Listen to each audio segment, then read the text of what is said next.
everybody, today's video is going to be a recap of what has happened since the last time I did a recap video. I know there's a ton going on, that's exactly how these Penny Dreadfuls were, and so sometimes it helps to step back and go, okay, what is going on again and who are we dealing with and following? So we're going to go through and give you some quick points of what has happened. So first of all, Richard Markham. You know him. He's the guys I'm worried about Richard guy. Richard Markham.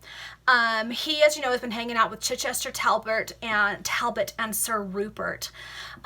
Since the last time we did a wrap-up, those three took him to a gambling den where he was privy to criminal activity and some pretty scary things. He ended up being taken in by the police who did a raid of that gambling den, and the three guys who took him there managed to escape, but he didn't. He barely manages to avoid going to prison, and he decides that he clearly is having some bad influences in his life and he needs to escape from that. So he's going to go to the continent for a while. He goes to take care of some business, is planning to take off, but before he can make good his escape from his bad influences, a couple of Bow Street runners, who are basically detective police type people, show up at his house and arrest him on charges of forgery. He figures out that the banknote that had been forged, that he's being accused of forging, was the one that was given to him by Mr. Chichester. In fact, there were two that were given to him by Mr. Chichester, and so he asked Mr. Chichester to come and testify on his behalf, but when Mr. Chichester gets there, he lies about it and won't defend Richard, and Richard is realizing he's in a lot of trouble. He is, as it turns out, his initial hearing does not go his way, and he is going to have to stand trial. His chances are looking very slim and not super great, and he is currently being held in Newgate Prison, which is a big deal. That is not a happy place. Meanwhile, we have Bill, Dick, and Tom the Cracksman. We met Bill and Dick in the murder house in the first couple of chapters. Now we're back with them and their new companion in crime. In one of the chapters we recently read, Bill murdered his wife and he abandoned his children, so clearly he's a great guy. The three of them break into Walter's house. They run in fear when they recognize Walter, because they're like, that's the dude we threw down the murder hole, we're seeing a ghost, and so they run off. George Montague was also there when they broke into Walter's house. They're afraid Walter is going to tell the police, and they think Walter can point the police toward the house that they have in the Smithfield area, the murder house, not realizing Walter doesn't remember where it is.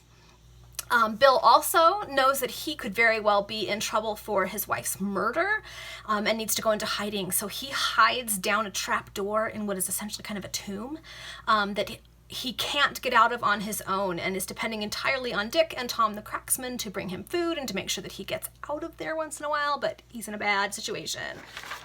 So that's those guys. Meanwhile, we have Walter Sidney, which you remember is the dude who went into the murder house in the first couple of chapters, and we found out in our previous wrap-up that it's actually a woman dressed as a man for reasons that haven't been made known to us yet.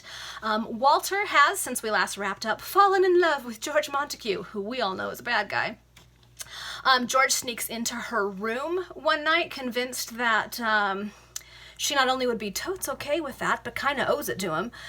She pulls out a knife and sends him on his way, and then the next morning is like, don't you ever come back here again. We are done. We are through. You're a terrible, terrible person. And George is like, in his mind, that's okay, because I know how to blackmail Mr. Stevens, and I know what's coming and you don't. Walter trusts Mr. Stevens, but we know from George that she should not trust Mr. Stevens. Something is planned that's going to be dangerous for her in particular, but she doesn't know that, and we don't know precisely what that is yet either. Meanwhile, we have Diana, who's also known as Mrs. Arlington. She had had some friendly conversations with Richard. Richard believes he can fully trust her. He sends her a note saying, hey, I think the dudes you're hanging out with aren't good dudes because they got me in trouble and they won't help me out. She, of course, knows this about them, but didn't realize that they were going to frame Richard for forgery. So that upsets her. But she isn't going to testify against Sir Rupert and his group of friends, or for Richard. in part because she knows she wouldn't be believed anyway, which is entirely true. So instead she decides that at some point she's going to have her chance for retribution, her chance to get back at them, and I suspect that's some foreshadowing. Something's going to happen there. She breaks with Sir Rupert. He gets sent on his way, and she tosses her lot in with the Earl of Warrington, and I suspect that is also going to prove significant. Meanwhile, we have Whittingham, Richard's butler. He is worried about Richard, just like I am worried about Richard. We met through his chapter where he was at the Servants' Arms, a local pub. He met a Mr. McChisel, who was a solicitor, a lawyer. So he goes and finds McChisel and asks him to represent Richard. But unfortunately, unbeknownst to Whittingham, McChisel has a bad reputation. And so when the judge realizes that he is Richard's lawyer, the judge is like, well, then this Richard dude must be a pretty bad dude too, which not only doesn't help the situation, it makes it much, much worse. We find out that Mr. McChisel actually thinks Richard is guilty. Whittingham is in on it, and it's all this whole big conspiracy. So now the only person representing Richard thinks Richard is guilty. Whittingham takes a message to Diana and hopes that at some point she will help Richard. But Diana has just moved since Whittingham last saw her, so how he will find her again, we don't know. So that is where we are, and tomorrow we will pick back up with the next chapter.